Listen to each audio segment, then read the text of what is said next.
Lagay ng ekonomiya, kalakalan, negosyo at iba pa. Atin ang alamin dito sa Ang Pilipinas Ngayon.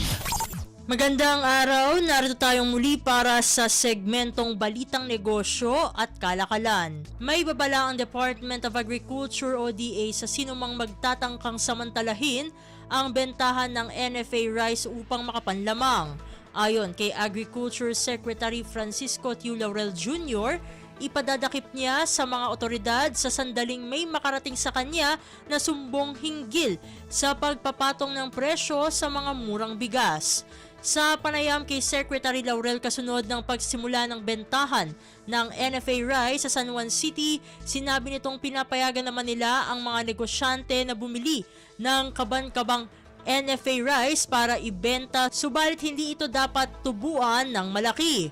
May ilan kasi na bumibili ng per kaban para paghatian ng mga magkakamag-anak o ng magkakapitbahay na dapat ibenta sa halagang 33 at 35 pesos per kilo lamang. Samantala, sinabi ni Metro Manila Council President at San Juan City Mayor Francis Zamora na ipaubayan na nila sa mga LGU kung paano ang magiging diskarte ng mga ito sa pagbebenta ng NFA rice. Lagay ng ekonomiya, kalakalan, negosyo at iba pa. Atin ang alamin dito sa Ang Pilipinas Ngayon.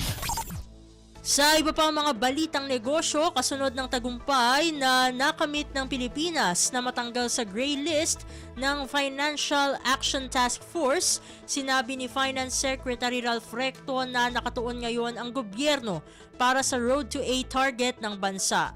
Ayon kay Secretary Recto, sunod na agenda ngayon ng pamahalaan ang itaas ng credit upgrade ng bansa mula sa mga International Credit Rating Agency. Ang mas mataas na credit rating ay katumbas ng mas paborableng lending terms, mas mataas na foreign investments at mas mapapaganda ang pamumuhunan sa bansa. Sa ngayon, hawak ng Pilipinas ang BBB+ rating mula sa Standard & Poor, Baa2 ng Moody's at BBB mula sa Fitch Ratings.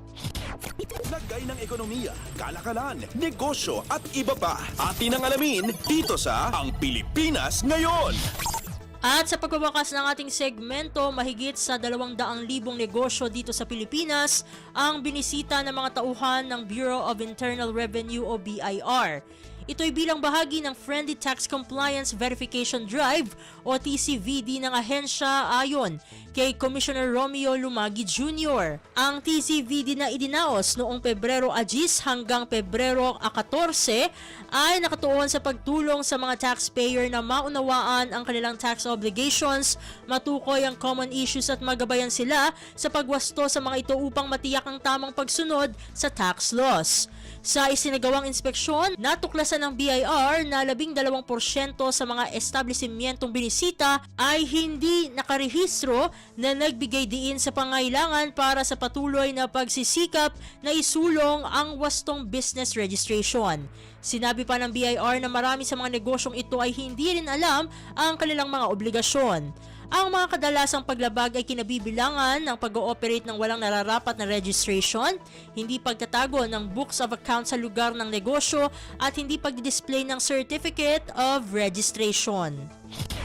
Lagay ng ekonomiya, kalakalan, negosyo at iba pa. Atin ang alamin dito sa Ang Pilipinas Ngayon. At dito na nagtatapos ang ating segmentong Balitang Negosyo at Kalakalan. Para sa Radyo Pilipinas World Service, ito si Steph Vicente. Muli, magandang araw!